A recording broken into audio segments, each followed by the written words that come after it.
addition to the stretching for the muscles that attach in and around the pelvis, you want to do specific exercises to help you keep your pelvis balanced and aligned, because this will take the stress off your SI joint.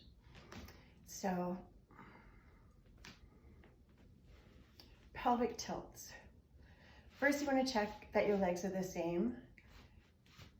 And if you bring your legs together and your medial malleoli touch each other, there you go. That's that. So pelvic tilt is usually done with the knees bent, holding for 5, and then releasing, which is great, but for an added degree of difficulty, do it with your legs out long.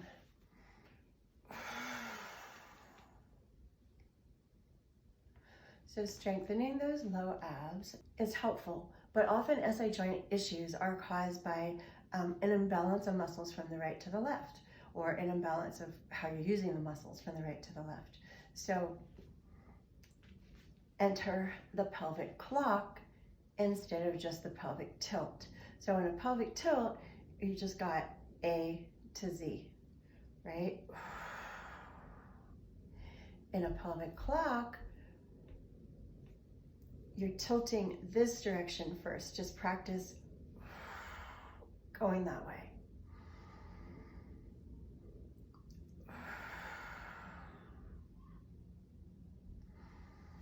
When you've got that side, practice going the other side.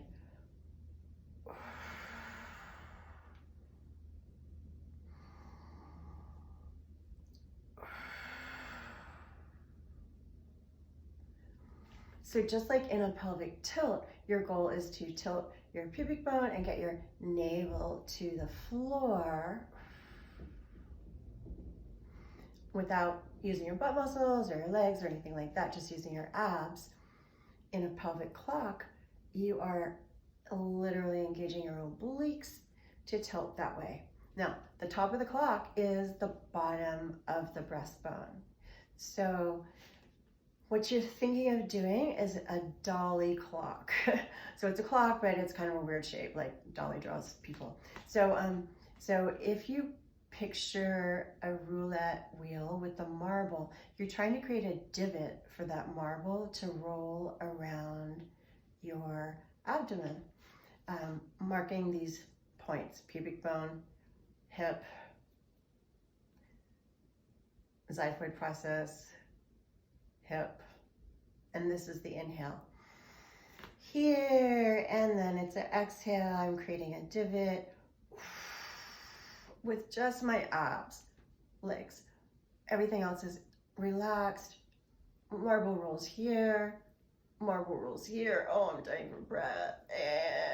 And inhales, the marble goes back there. So again, use your hands to help trace the abs and tell the muscles what to do.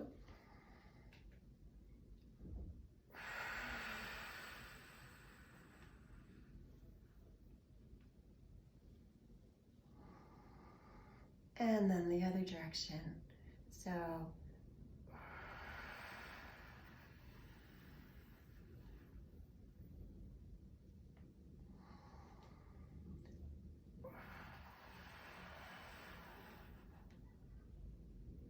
now, as you do this, you should be ironing out the SI region of the spine.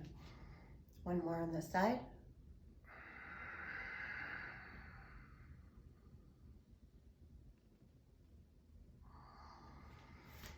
And you can check it. You want to be on the firmest, hardest surface possible. So you can check it with a pelvic tilt and notice, especially if I were to do this on the hard floor, I would know, I could feel if my, if they weren't even. There's another way to trick them into being even, which I'll probably show you in another video.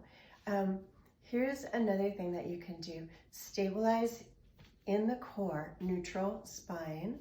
So not pelvic tilt, but just neutral spine. Don't let your back arch. And then just slowly slide a leg down, back up, other leg goes down, back up.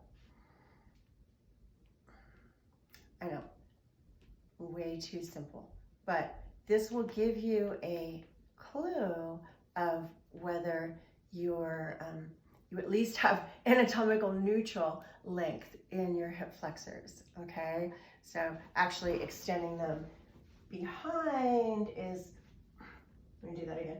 Behind is better, but let's just start with anatomical neutral, okay? So that's where the hanging splits come in. You maintain the neutral pelvis and you reach a leg behind you.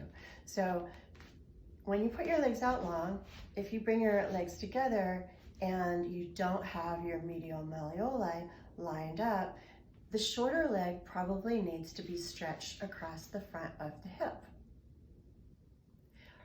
There's a chance it's the glutes, and it's always a package of all kinds of things.